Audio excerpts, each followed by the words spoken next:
بسم الله الرحمن الرحیم. کابل هومیوپیتک نه هومیوپیتک ډاکټر سید حسین شاه تاسو ته مخاطب یم او نننۍ ویډیو د هغې بوډاګانو لپاره ده، د هغې مشرانو لپاره ده کوم چې د 60 نه پلس دي یا 55 پلس دي یا 60 نه پلس دي او هغو ته چې کوم دی نو د مردانه کمزورۍ دا مسلې دي او د ټایمینګ مسلې دي ورته او د ډیلاپن وغیره مسلې دي ورته. هغو ماته کارس کړي دي ډېرو کسانو چې یاره مونږ ته ډاکټر صاحب د لرې ځایو مونږ ته میډیسن وښیه، که ته مونږ ته داسې ووایې نو مونږ ته به اسانه شي، مونږ ځان راوړو په هر ځای کې راغستی شو.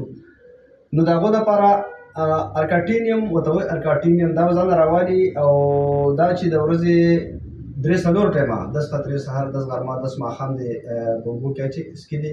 د دې سره به انشاءالله د هغو دا مسله د میاشت نیمې استعمال سره به دا مسله ټیک کېږي او الله به ښه کوي. د دې سره سره که لایکو پوډیم ورسره هغه هم د ورځې یو ټایم ماښام 10 قطرې استعمال کړي نو انشاءالله نور به هم د هغو د صحت لپاره او د هغو د کوم مسله چې ده د ډیلاپن یا د کمزوري یا د ټیلاپن وغیره دا به د هغې سره ټیکېږي انشاءالله.